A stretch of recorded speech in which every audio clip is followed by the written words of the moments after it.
Chapter 34, in which a loyal friend offers support and a lady prepares for an unavoidable parting. They were waiting exactly where Lucy said they would be, 2 figures by a pile of luggage. Carrie pulled the Polo to a stop at the pickup zone, the brake pedal giving its familiar squeak of protest. Through the windscreen, she saw Lucy adjusting her stance to favour her uninjured side, while Crispin ran a hand through his hair. That gesture she'd come to know meant he was steeling himself for something difficult. For one cowardly moment, Carrie considered driving away, pressing her foot back down on the accelerator and disappearing into Sydney's labyrinthine streets. But she wasn't that person, had never been that person. She put the car in park and stepped out into the harsh sunlight. "Sorry about the size," she said, gesturing to her compact hatchback.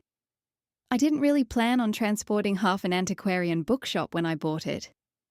Crispin attempted a smile. I may have gone a bit overboard at that shop in Sydney before boarding, though in my defence, their first edition Austens were rather impossible to resist." The normalcy of the conversation felt jarring after the emotional earthquake of the cafe. Lucy moved toward the smaller bags, but Carrie shook her head. "Don't even think about it. Cracked ribs and all. Supervise." Together, she and Crispin performed an intricate dance of spatial geometry, fitting his life into the back of hers. His hands brushed hers as they maneuvered the book box into place, and even that small contact sent electricity through her skin. When the boot finally closed with a definitive thunk, the sound felt too final, too symbolic. Lucy stepped forward, wrapping Carrie in a careful, one-armed hug. "Call me tonight. She whispered, her breath warm against Carrie's ear. And remember, you're stronger than you know." Then she turned to Crispin and extended her hand. He took it in both of his, and Carrie watched something profound pass between them. Lucy's eyes searched his face, reading him with the same perceptiveness she brought to her characters. Whatever she found there must have satisfied her because she gave the smallest nod. "She's handing me over," Carrie thought with sudden clarity. "My oldest friend is entrusting me to him for this last, impossible journey." "Take care Lucy said simply to Crispin. But her eyes added, of her, of yourself, of this moment that will have to last you both a lifetime." She walked away without looking back, her auburn curls catching the sun, and Carrie felt a surge of gratitude so fierce it nearly brought tears. Lucy, who had swooped in with cracked ribs to protect her, was now giving her the gift of privacy for this final act. Carrie had to consciously draw a breath, her lungs tight before opening the driver's door. "We should get going. Traffic can be murder around the Eastern Distributor." They settled into the car, the doors closing with twin thumps that sealed them into their last bubble of intimacy. She started the engine, pulled into traffic, navigating the familiar route on autopilot. At the first red light, she reached across the center console. "Please," she said, a tightness in her throat threatening to strangle the words. "Let's not spend these last minutes drowning in what we can't have. Can we just be together for whatever time is left?" His fingers laced through hers, his grip tight with a desperate gratitude. Yes, God, yes. They drove in silence for a moment. Carrie could feel something churning in him, a tension that radiated through their joined hands. She glanced sideways and saw his jaw working, his free hand clenched against his thigh. He was staring through the windscreen, but his eyes were turned inward, wrestling with something enormous. Then she knew. Her words from the cafe about disappointing his family by living a half-life had lodged in him like a splinter. She could practically see them turning in his mind, cutting deeper with each revolution. "Crispin," You asked me something he said quietly, still not looking at her. about whether they might be disappointed that I'm not living with passion, that I'm just performing the role. His silence filled the car, dense as water.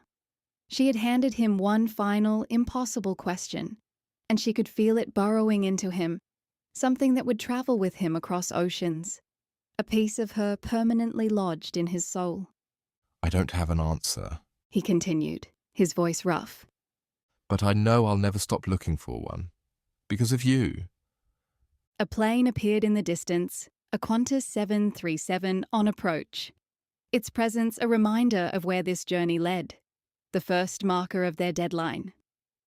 For me, Carrie said, needing to fill the space before it crushed them. The moment I knew I was in trouble was when you interrupted my shot of the Queen Elizabeth. You stood there, completely oblivious, talking about jolly shipmates. And then you smiled and I thought, oh Christ, this ridiculous man is going to ruin my holiday. A laugh escaped him, surprised and real. I was terrified. You were so magnificently angry, like some ancient goddess of photography defending her sacred territory. I thought, this woman is going to see straight through every barrier I've ever built. And you did. Pure self-defense, she said, finding a ghost of their usual banter. I'm very self-interested. They passed through Kensington and the airport signs began appearing, white on green, each one a countdown timer. International Terminal, 5 kilometres. International Terminal, 3 kilometres. Each sign snagged their conversation, made their voices falter. The chart room. Crispin said suddenly, urgently, as if racing against those signs. When you asked about the ghosts being disappointed, that was when I truly saw you. Not simply the beautiful woman who'd been destroying my concentration all day, but the person who could look at me and see everything. The failure I was terrified of being. The man I wanted to be. All of it in one question. International Terminal, next left. You gave me something, she said, her throat tight. For the first time in years, I wasn't behind the camera. I was in the frame, part of the story instead of documenting it. A British Airways Boeing 777 descended low over the road, its landing gear down, engines filling the air with their whine. They both watched it, their hands tightening involuntarily. The physical weight of it, the undeniable reality of those tons of metal and fuel and purpose, made everything immediate and terrible. That's probably yours, Carrie said quietly. She felt it with the same certainty that told her when to press the shutter. A gut instinct for the decisive, inevitable moment. The airport complex loomed ahead, all glass and concrete and efficiency. She followed the signs for international departures, muscle memory guiding her into the correct lane while her mind reeled. Other cars discharged their passengers with speed. Quick embraces, grabbed bags, doors slamming. Life moving forward relentlessly. She pulled up to the curb. For a moment, neither of them moved. The car idled, the air conditioning humming. The world beyond the windows might as well not have existed. Ready? She asked. No, His voice was raw. not even slightly. But yes. They got out. The Sydney summer heat hit like a slap after the car's coolness. Together, they unloaded his bags onto a trolley, their movements economical, not looking at each other. When the last item was secured, they stood facing each other on the pavement.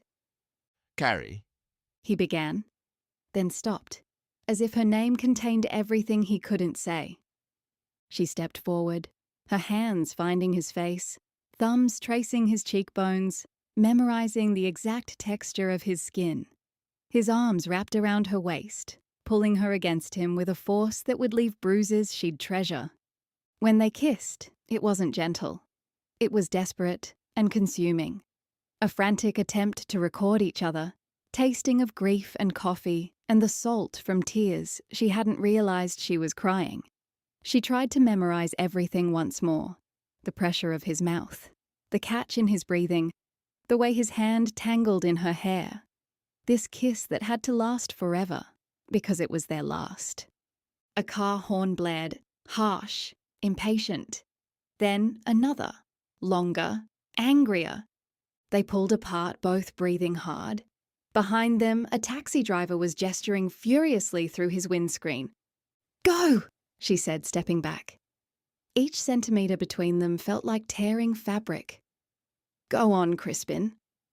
His hand reached up, his fingertips tracing the line of her cheek. Because of you, I know what I need to be now. For them. For myself. The real version, not the performance. She swallowed against the stone in her throat. And you've shown me that the photograph isn't enough anymore. I need to be in the frame. Another horn, longer, more insistent. The taxi driver was now half out of his vehicle, shouting something about moving the bloody car. Go! She repeated, the words scraping her life raw. She turned and walked back to her car. At the driver's door, she allowed herself one final look. He stood beside the trolley laden with his possessions, one hand raised in a small, incomplete wave. His face was naked with grief, but underneath it, barely visible, was a new resolve hardening in his eyes, a transformation she had helped ignite. Her photographer's eye captured it instantly. The last shot she would never take, of a man standing at the threshold between the life he'd built and the life he might yet choose. She raised her own hand, then got in the car and drove away. In the rearview mirror, she watched him grow smaller and smaller, the terminal eventually swallowing him whole. Her hand still felt the ghost of his. The mark he'd left wasn't visible, but she knew it would never fade.